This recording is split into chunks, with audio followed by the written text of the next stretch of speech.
Halo Ngominers, apa kabar? Wah, tadi aku udah bikin ulasan secara general tentang pertandingan Inter lawan Napoli di Supercoppa. Sekarang kita bahas lebih spesifik lagi soal jalannya pertandingan. Nah, tapi sebelum itu tunggu dulu, ada sesuatu nih. Iya. Wah, baju baru. Iya. Gimana lumayan ya, ngomin dengan Inter Milan. Alright, kalau kawan-kawan tertarik dengan baju ini, ada di toko ngomin di Cipta Lokal. Linknya ada di bawah atau di deskripsi video. Langsung saja biar nggak terlalu bertele-tele, kita bahas jalannya pertandingan. Nah, ini ada hal yang menarik. Kemarin kan aku prediksi bahwa Napoli akan pakai 3-4-3 lagi sama seperti mereka ketika lawan Fiorentina. Tapi sebelum pertandingan pas aku lihat loh, kok 4-3-3 gitu loh, dengan aneh lah susunan pemainnya. Ternyata begitu tadi aku lihat, ternyata sudah diperbaiki dan itu benar dong, 3-4-3. Jadi bukan 4-3-3 ya. Dengan Golini, kemudian Di Lorenzo sebagai center back kiri, dimana Di Lorenzo ini kan sebenarnya dia aslinya adalah fullback, center back kanan, fullback dia aslinya, fullback kanan.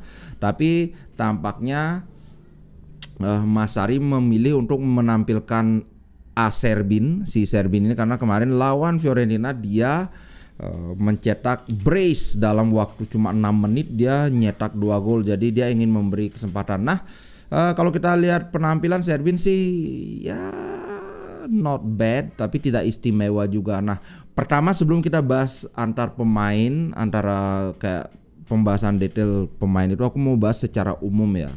Kalau Inter kan kawan-kawan pasti tahu, Inter bermain dengan formasi andalan 3-5-2. Kalau kawan-kawan lihat secara positioning, nah ini Inter Milan di atas kertas 3-5-2, tapi kalau kawan-kawan lihat, makanya kemarin wah Inter mainnya kayak pakai formasi 2 back 2-5-2. Karena memang pengamatan kawan-kawan nggak salah, karena memang ini yang terjadi. Yang sangat ditinggal di belakang untuk bertahan itu adalah De Vrij, kemudian Acerbi bertahan, tapi itu pun bertahannya sangat dekat dengan garis tengah lapangan. Ini posisi rata-rata pemain ngomong-ngomong. Kemudian Pavard, aku belum pernah ngelihat Pavard bermain semenyerang pertandingan tadi. Karena biasanya Pavard ini sangat disiplin, cuma sesekali aja menyerang jauh dibandingkan Bastoni. So ini sangat tampil ofensif. Yang kedua juga Darmian. Kalau kalian lihat Darmian ini bahkan secara rata-rata dia lebih di depan dibandingkan Di Marco. Wow banget ini, karena biasanya Darmian kan dia itu sangat berusaha tidak meninggalkan area pertahanan Inter, walaupun dia wingback, tapi seringnya dia lebih fokus bertahan. Tapi kemarin ya tentu saja dibantu juga dengan Napoli yang dalam tanda kutip dipaksa bertahan, terutama setelah mereka kehilangan satu pemain ya. Tapi ya tumben aja, ini adalah sebuah angin segar. Ini lagi kemudian kalau kita lihat Napoli, lagi-lagi kelihatan ini ketika menyerang mereka berusaha mengalirkan bola dari sayap, build up mereka itu dari sayap. Ini kan mereka nyerangnya ke bawah. Kalau di sini di diagram ini mereka pakai 3-4-3, tapi praktis dalam kenyataannya memang aku lihat lebih banyak mereka menyerang itu dengan seolah-olah pakai duet si Simeone dengan Kvaratskhelia. Kvaratskhelia itu tidak banyak aku lihat beroperasi di sayap, lebih banyak dia memang menusuk ke tengah. Nah, yang menarik adalah ini sesuai dengan perkiraanku juga, mereka lebih banyak menyerang dari sisi kiri. Inter juga lebih banyak menyerang dari sisi kiri melalui Di Marco walaupun tanpa Bastoni. Dan sebagai akibatnya ini si Politano kan yang di kanan, yang seharusnya menjadi sayap kanan, tapi karena untuk mengantisipasi gempuran dari Di Marco, karena setiap Inter mengalirkan bola ke tengah, Di Marco itu selalu siap sedia menghadirkan tusukan dari arah sayap, entah itu dari sayap dia gocek, kasih umpan mendatar atau crossing, bahkan early cross juga banyak dia lakukan. Sehingga Politano mau tidak mau dia terpaksa banyak mundur untuk mengantisipasi, dan ini juga yang bikin Zerbin tidak terlalu leluasa hadir menyerang. Karena apa? Kalau mereka berani-berani meninggalkan daerah ini, fokus menyerang seperti Kvaratskhelia di sini, wah, Di Marco bisa merajalela. Itu untung nggak ada Bastoni. Kita tahu si Acerbi ini secara defense dia lebih bagus dari Bastoni, tapi kalau dari segi offense ya jauh banget. Sehingga di sini kelihatan ya mereka terpaksa ini tidak bisa bermain benar-benar dengan 3 penyerang, tapi seolah-olah dengan 2 penyerang kayak gini si Kvaratskhelia dengan Simeone. Nah, ini secara umum ya. Berikutnya mari kita bahas per pemain. Kalau yang aku ingin apresiasi pertama Pavard. Pavard menurutku ini permainan terbaik Pavard berseragam Inter, karena bukan saja dia sangat kuat secara bertahan, tapi Pavard juga secara ofensif kontribusinya luar biasa. Kalau secara defense nggak usah lah kita bahas ya, kita sama-sama tahu kemampuan bertahan Pavard ini memang sekarang ini salah satu yang terbaik di Serie A, padahal ini baru musim pertama dia. Oke, kita lihat langsung kontribusi Pavard dalam serangan. Di sini aja dikasih nilai 8,3 dia. Dia melakukan 69 sentuhan, 60 passing dengan akurasi mencapai 97%. Jangan dibilang ini cuma umpan-umpan pendek atau back pass ala Dum-Dum. No. Ini ada 4 long ball dia lakukan dan 3 tepat sasaran. Artinya cuma 1 yang meleset. Cuma 1 dari 4 long ball. Luar biasa banget. Dan yang lebih heboh lagi, dia melakukan 3 key pass, umpan kunci. Artinya umpan kunci ini ya assist yang tidak berbuah gol. So bayangkan kalau 3 ini semua berbuah gol, ini sudah 4 assist dia lakukan. Walaupun akhirnya ya sudah berapa kali gagal gol, akhirnya assist terakhir dia gol juga. Dan ditambah lagi aku ingin meng-highlight gimana pergerakan Pavard itu sangat menentukan dalam terjadinya gol di kubu Inter. Ini aku liatin, jeng. Nah, di sini ini yang namanya change of pace. Pace itu kecepatan. Jadi perubahan kecepatan yang tiba-tiba. Ini kayak santai-santai saja dia menerima bola, tapi yang dia lakukan berikutnya adalah dia memberikan umpan ke arah Alexis Sanchez. Di sini dia langsung sprint ke arah sayap. Langsung sprint tanpa isi ikan, jalan-jalan dulu, karena dia tahu bahwa ini menurutku ya, coba kawan-kawan dianalisa apa ada benernya atau salah atau beda pendapat. Karena menurutku dia sudah berpendapat bahwa satu-satunya jalan membongkar ini adalah crossing dari area sayap di sini. Karena di sini terlalu banyak pemain Napoli itu 1, 2, 3, 4, 5, 6, 7. Jadi kalau dari sini Alexis Sanchez mendapat bola, kemudian dia akan melakukan serangan ke arah sini, menerobos dari tengah, entah kasih umpan terobosan, itu sudah tidak mungkin. Jadi aku akan sediakan opsi dari sayap. Itu yang dia lakukan. Kemudian karena dia lihat di sini sprint ini sudah telat start, sudah terlambat startnya, sehingga ya jauh, kalah langkah, ketinggalan banget. Dia mau ngejar juga nggak bisa, dan di sini sudah kosong. Alexis Sanchez juga membaca situasi ini dengan sangat cepat. Kalau dia mau ngirim ke sini juga ini bakalan susah. Dia kasihlah itu bola ke Pavard. Dan di sini tentunya kalau kawan-kawan lihat, aku liatin dikit ya.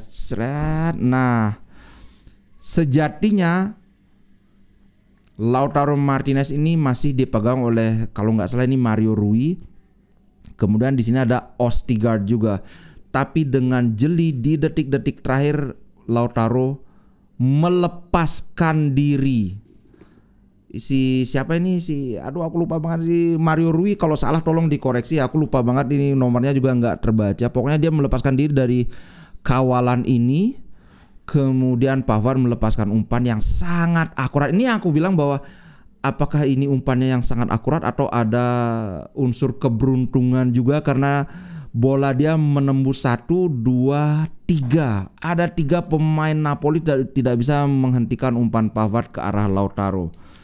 So kalau aku sih bilang melihat penampilan dari menit awal memang ya Pavard ini sangat bagus. Jadi sepertinya ini bukan sekedar keberuntungan dia bisa mengirim umpan yang sangat akurat. Karena aku tadi udah sebutkan bahwa dia bikin 4 long pass, hanya 1 yang meleset.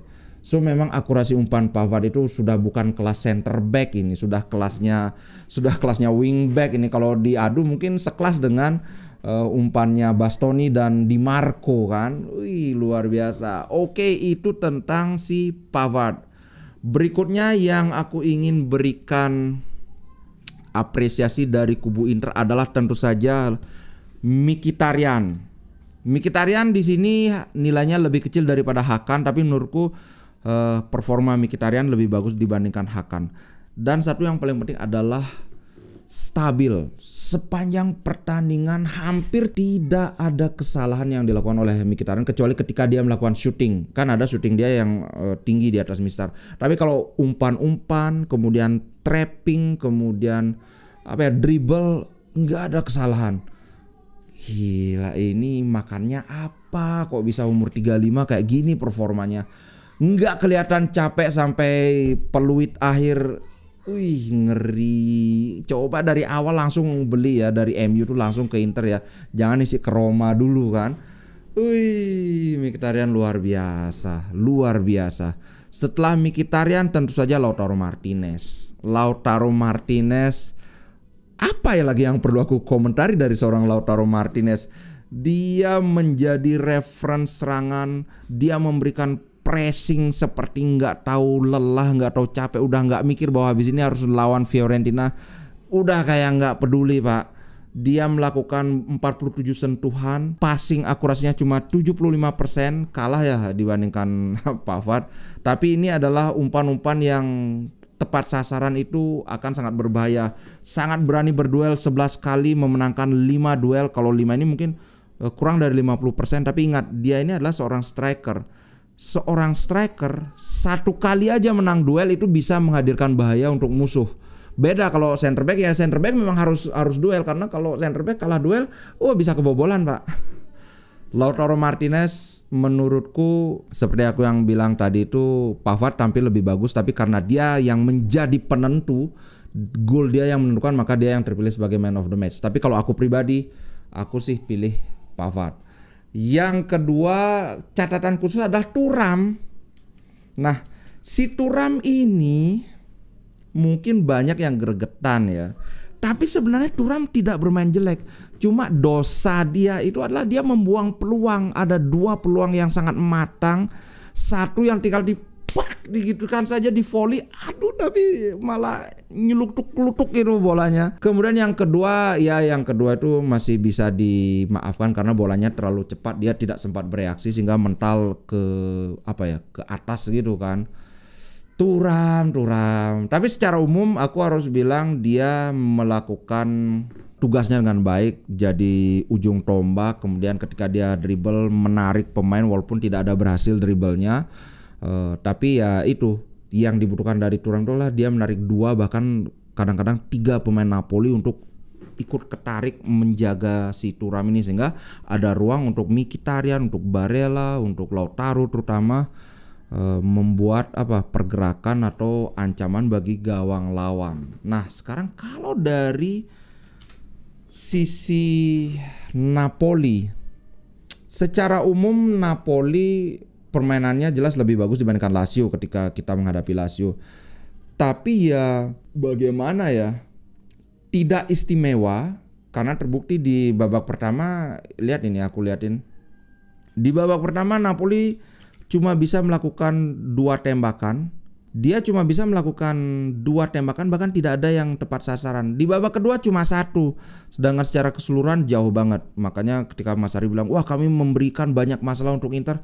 Masalah apa? Cuma tembakannya si Kvaratskhelia itu aja 1 yang bikin Sommer harus terbang puya kayak gitu.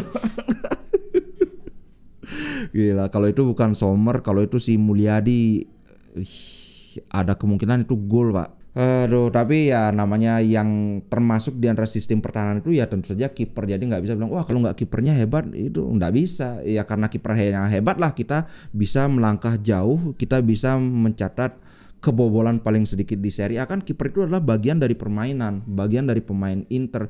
Kalau ngomongnya gitu, wah soalnya kipernya aja hebat. Ya kalau gitu, wah soalnya strikernya hebat makanya bisa ngegol. Sekalian aja, wah soalnya itu gelandangnya hebat makanya bisa menang. Sekalian juga, wah itu soalnya pelatihnya bagus. Itu bagian dari permainan. Kiper, striker itu makanya pernah si Koci bilang kan Liverpool itu terbantu sama Mohamed Salah. Kalau nggak ada Salah itu nggak bisa ngapain Liverpool. Lah itu kan pemain Liverpool. Apa salahnya bergantung pada pemain? Ya cuma jangan keterlaluan juga kan. Gitu sih bro. Kalau dari segi ini ya sekali lagi kalau dari sisi Napoli tidak istimewa tapi mereka melakukan apa yang harus dilakukan ketika mereka kehilangan pemain mereka bertahan berusaha tidak kehilangan bola berusaha menutup celah serangan Inter dari arah tengah. Ini sebenarnya kalau bisa dibilang cukup berhasil kecuali ya saat satu momen Pavard yang bisa melepaskan diri dari sayap kanan dan mengirim umpan yang sangat akurat ke Lautaro Martinez. Kalau aku ngelihat apakah ada kesalahan? Apa ya kesalahan di Napoli? Nggak ada, cuman ya kesalahan mereka tidak bisa menghadirkan ancaman untuk Inter sehingga Inter sangat leluasa menyerang. Jadi ini kayak bola salju. Karena mereka ancamannya tidak terlalu berarti, Inter semakin leluasa menyerang. Inter semakin menyerang, mereka terpaksa makin bertahan. Karena mereka makin bertahan, ya semakin tidak ada ancaman lagi buat Inter. Semakin tidak ada ancaman lagi, ya semakin Inter nyerang lagi. Kayak gitu terus menggelinding. Yang jelas ini lebih berat daripada pertandingan Inter melawan Lazio. Cuman ya, gol ini tampil sangat luar biasa, bisa mementahkan 6 peluang Inter. Golini ini berapa dia melakukan penyelamatan? 5 penyelamatan. 2 dipukul bolanya. Dan dari 5 penyelamatan itu ada 3 penyelamatan dia lakukan dari dalam kotak penalti. So Golini ini kok hebat ya. Aku baru dengar nih Golini. Kan biasanya bukan dia ininya. Biasanya itu kiper siapa sih? Nggak ada. Oh berarti cedera kayaknya kipernya. Ya Meret, nah ternyata cedera. Pantas kok Golini yang main. Gol ini walaupun coba kiper kita si Mulyadi ini sebagus ini kan cadangannya kan lumayan cuma 2 pertandingan kebobolan 5 gol. Kemudian siapa lagi? Kvaratskhelia. Kalau ada yang bilang Kvaratskhelia itu one season wonder, nggak bisa berkutik musim ini.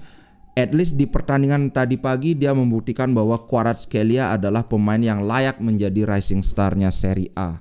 Bagus bermain walaupun dia tidak bisa nyetak gol, tidak bisa assist, tapi kalau secara individu Kvaratskhelia menurutku bermain sangat bagus. Cuman ya secara umum dia bisa diredam oleh Pavard, bisa diredam oleh De Vrij ketika Pavard ketinggalan di depan. De Vrij berkali-kali duel dengan si Kvaratskhelia ini dia bisa menangkan. Top lah De Vrij, cuma karena kena kartu kuning ya jelas harus diganti. Cuman Hakan aja yang kartu kuning nggak diganti pak. Karena segitu pentingnya peran Hakan, segitu vitalnya sehingga ya udah please Hakan jangan kartu kuning kedua. Karena yang ditakutin ya kayak Simeone ini. Simeone kena kartu kuning kedua. Karena kadang-kadang kartu kuning itu kita nggak sengaja tapi bisa kena kartu kuning. Orang mikir wah kartu kuning itu kan pelanggaran keras. Pelanggaran keras itu kan mikirnya kalau memang disengaja baru. Enggak. Kadang-kadang kita tidak bermaksud juga bisa. Tapi kalau kemarin Simeone itu memang harus kena kartu kuning, itu jelas-jelas menginjak. So aku tidak melihat ada ada kontroversi seperti yang sampai diboykot sama Mas Ari nggak mau ikut award ceremony, nggak. Menurutku ini masih penampilan yang standar dari wasit, tidak ada yang perlu dipermasalahkan. Memang secara organisasi permainan, secara kualitas permainan Inter sangat layak memenangkan pertandingan ini. Dan ya kelihatan Inter nggak mau pertandingan itu sampai ke adu penalti, karena kalau sudah adu penalti udah bukan masalah siapa yang lebih bagus, 11 pemain lawan 10 pemain itu udah nggak ngaruh kalau gini kan, kalau adu penalti. Itu dariku. Kalau kawan-kawan ada yang ditambahkan silahkan di komen. Terima kasih banyak buat kawan-kawan yang udah nonton, yang udah like, yang udah subscribe, yang join jadi member juga. Kemarin ada yang nyawer juga pas live reaction. Thank you very much.